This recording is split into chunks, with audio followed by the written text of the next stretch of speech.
Entrepreneurship. Some say that entrepreneurship is something that people are born with. In that case, entrepreneurship and leadership. Then there's another school of thought where people think entrepreneurship and leadership is something that one can learn and not exactly a born talent. Another set of people mentioned that entrepreneurship and leadership is something that just sparks in someone due to situations and hurdles that they face. Today, we'll find out exactly what sort and what form of entrepreneurship and leadership does our guests that we have brought in for Business Fest today have. So ladies and gentlemen, welcome to Business Fest, a program that we have created to inspire the young budding talent of Sri Lanka and bring in more entrepreneurship and business growth in the Sri Lankan economy. In conversation with us today, we have Mr. Heshan Peiris, the founder and the CTO of Kreader. Hello Heshan and welcome to the show. Yeah, and thank you for having me. Now, in line with the question that I started the show with, now, entrepreneurship and leadership, in your own opinion, do you think it's a born talent or do you think it's something that people learn? I think we can cluster this into two segments. Some are born, but that is a talent you can learn as well. So there are two different schools, but both those segments are performing really well. And it exists and both of them are right. Yeah. In your case, what do you think? Do you think you were born with it or did you learn it? Part of it, I was born with it, but 60% of it, I learned how to do it in the correct way, especially when it's come to the scale. And the thinking as an entrepreneur, it has to come with you naturally. However, there are certain areas that you need to cover. Because just because you are born with the leadership qualities doesn't mean you can build a business and scale it. So there are different aspects that you need to learn in order to survive and thrive and scale the business. So it's a combination of both, I guess. And that's how Heshan Peiris is the entrepreneur that he is today. Now let's have a quick deep dive. Who is Heshan Peiris? Where do we start from? Mainly, I can say I'm a tech enthusiastic who is mainly keen on latest technologies, exploring them. So I would define myself as a tech guy who want to leverage technology into solving different problems in the publishing domain in Sri Lanka. So initially we started with our own publishing company, which was merely focusing on printed. Then we ventured into e-commerce, and then we saw this gap in the digital reading space for ebooks and audiobooks, and also leveraging AI to generate the human narratable content. So that's how our journey started, and we are mainly leveraging technology to transform how people read in their local languages. Now that's what inspired you to create Kreader. Exactly. Were you also, in the normal sense that we say, were you also a bookworm who had an interest in books? Or? I do read non-fictions, but not really too much of fictions. But I can define myself as a reading worm rather than a bookworm.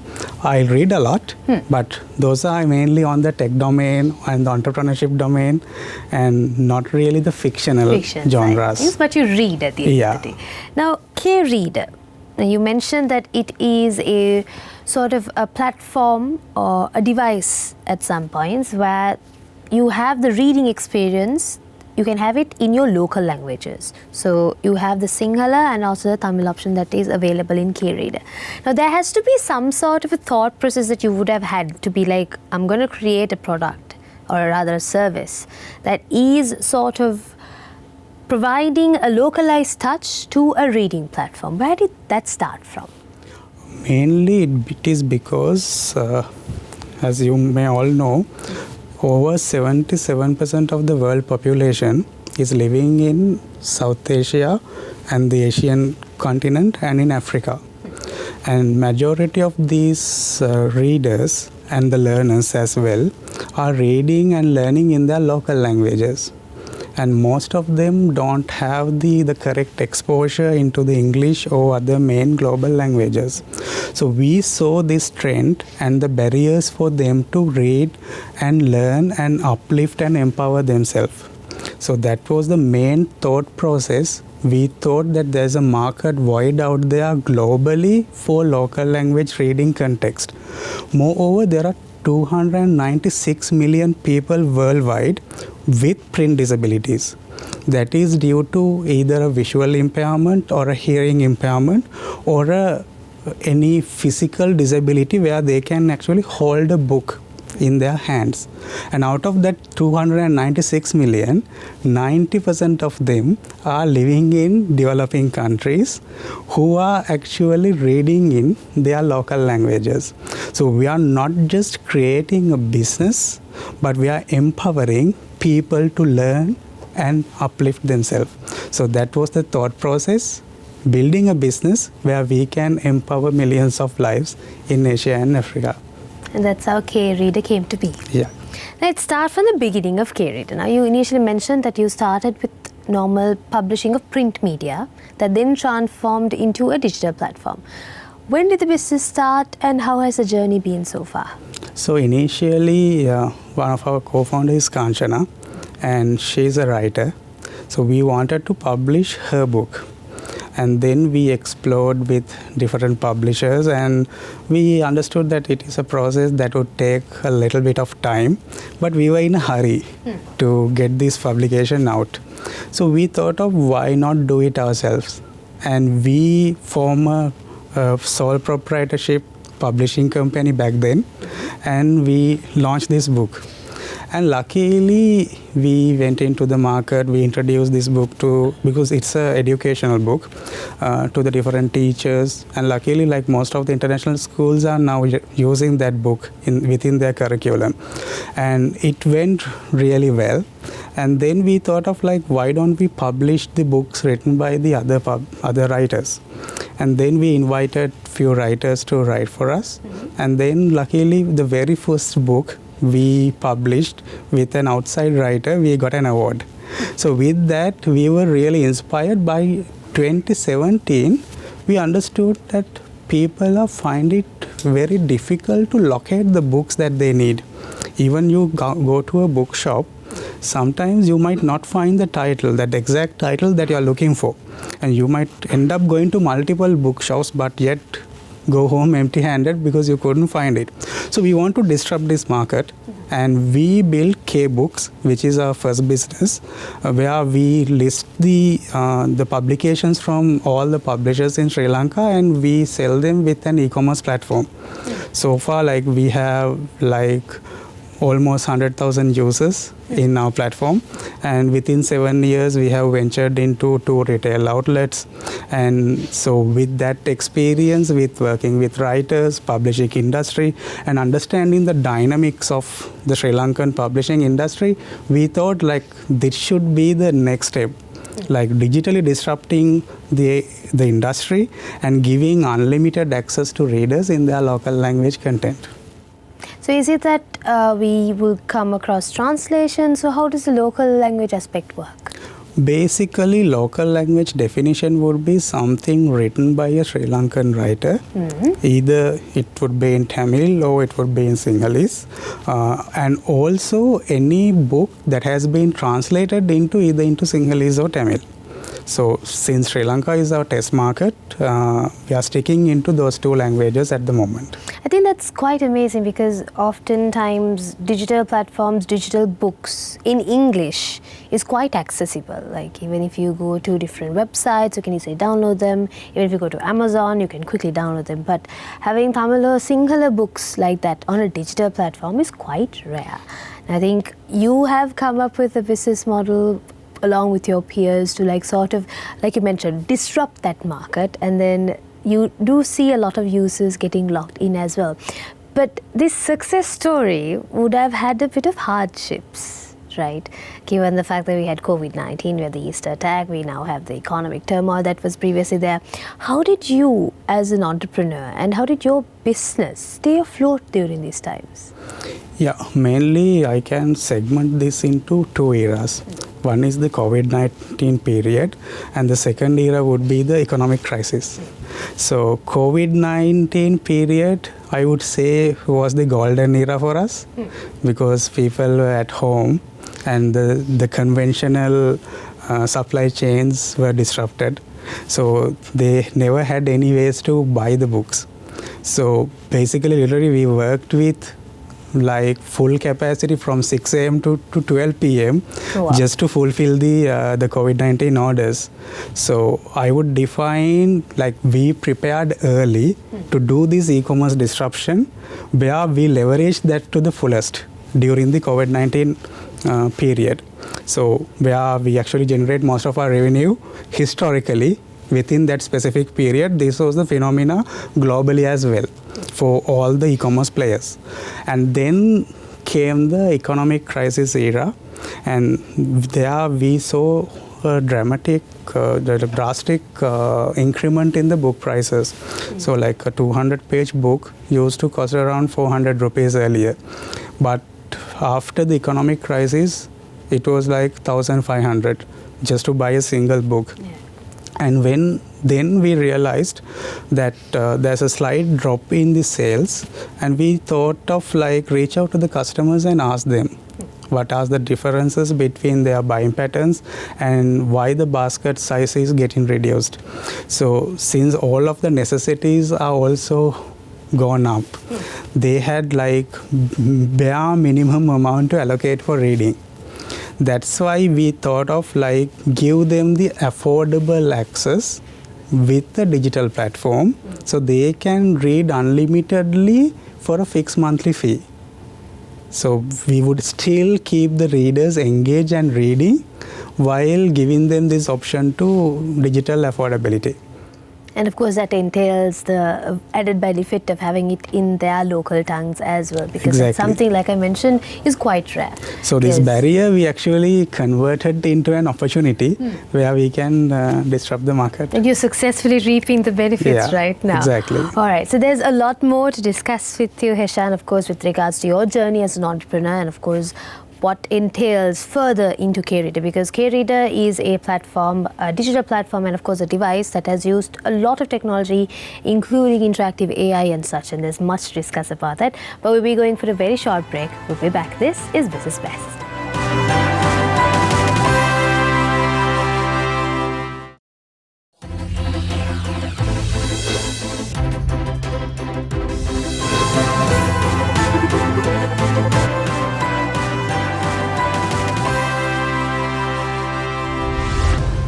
Welcome back to Business Best. We are currently in conversation with Mr. Heshan Peiris, the CTO and founder of Kreader.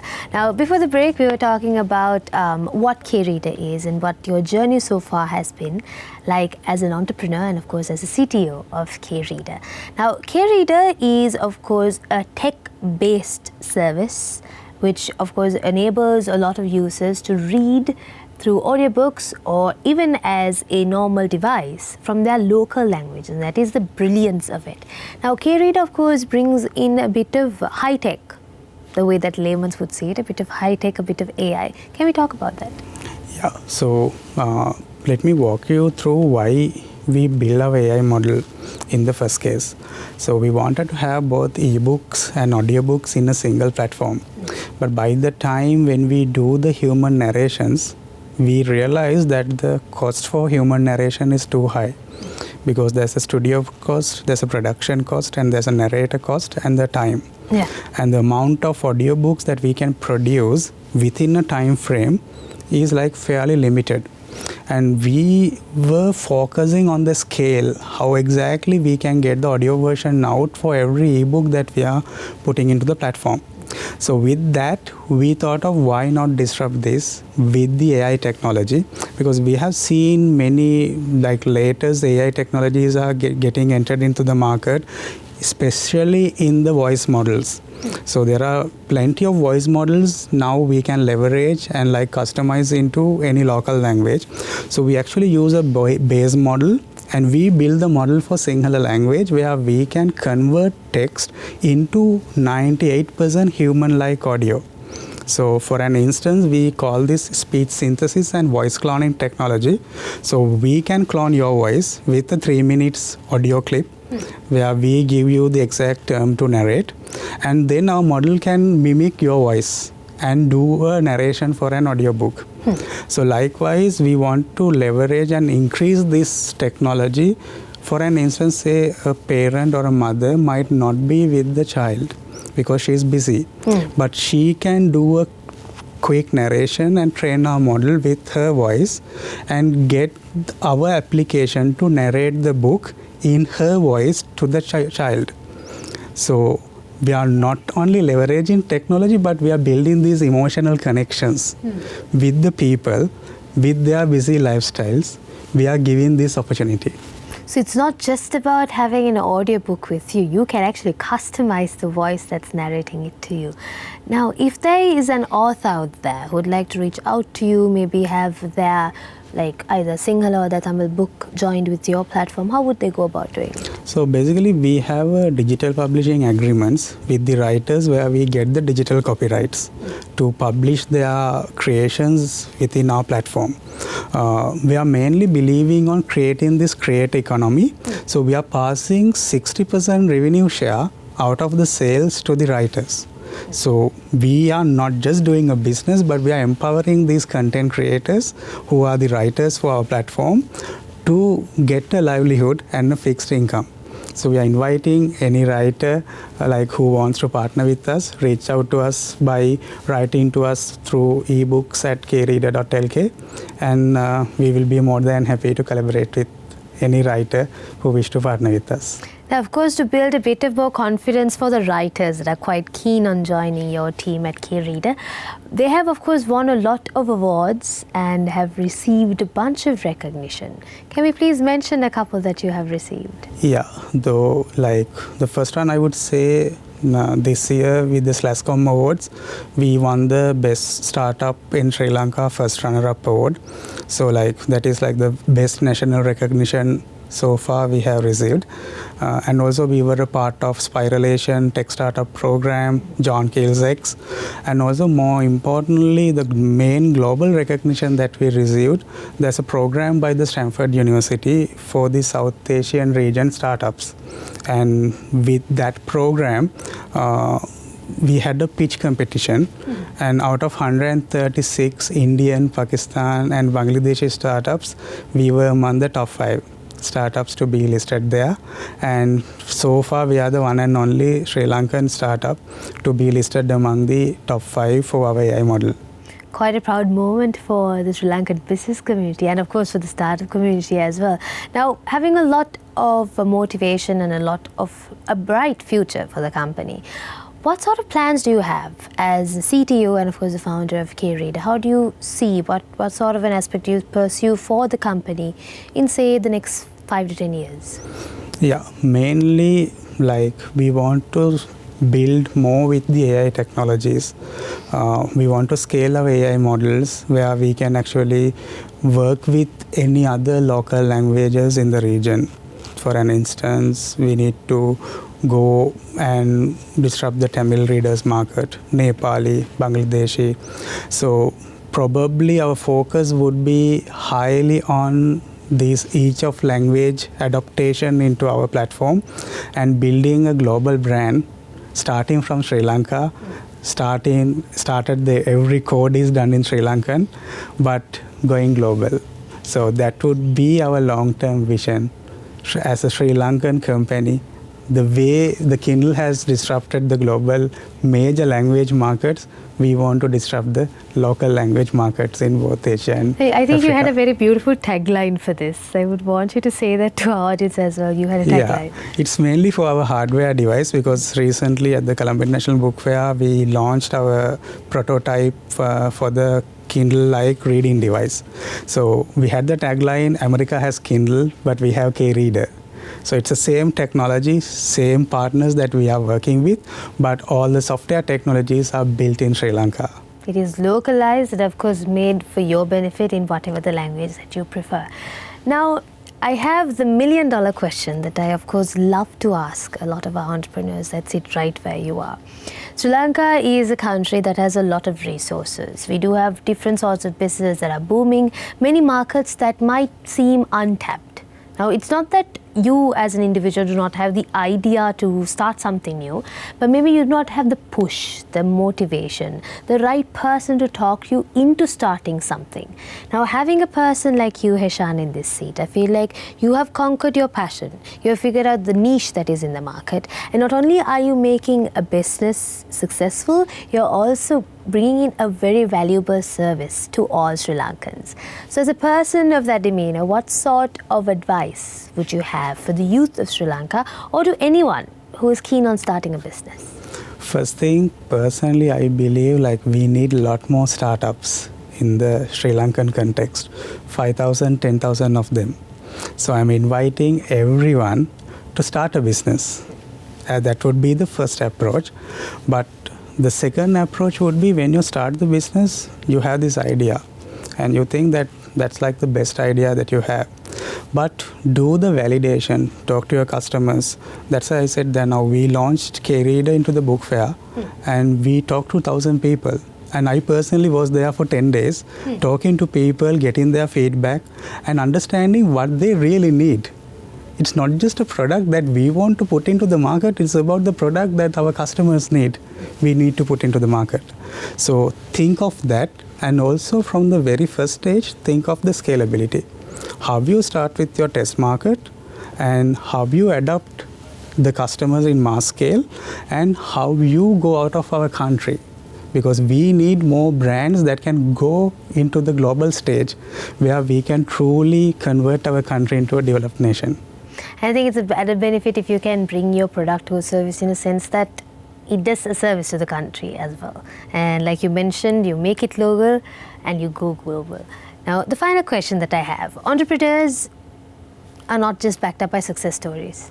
They have a lot of setbacks. They have a lot of difficulties that they've gone through. What fires them up is the perseverance that they have to go through all of those troubles and finally find the light at the end of the tunnel. Can we have one such experience that you as an entrepreneur had to face difficulty, had to face a setback? The reason I'm asking this is that you mentioned if you have a business idea, put forward, work through it, but there are setbacks. So I want to sort of help our viewers understand how you as a successful entrepreneur navigated through such challenging times. Yeah, basically say now, even for Kreader, the initial market strategies and the customer acquisition channels, we thought that would work, didn't really work well. So we then selected a different approach where we can onboard multiple customers at a time. Because if we are going to acquire the customers on the individual basis, our acquisition cost goes up. And we thought like we are going to lose money if you continue to acquire the customers on the individual basis.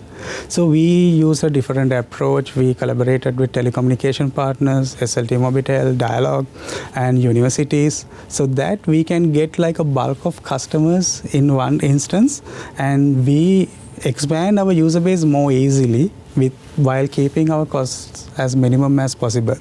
So sometimes you encounter them as challenges, and sometimes the assumptions or the research you have done might not even work. But it's all about adopting and thinking of new strategies to scale it up. So, yeah. That would be the advice, and to not give up. Yeah.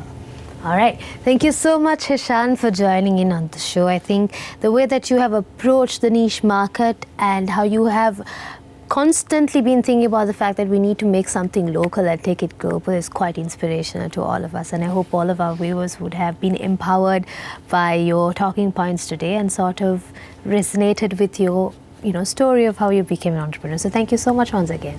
Yeah, thank you so much.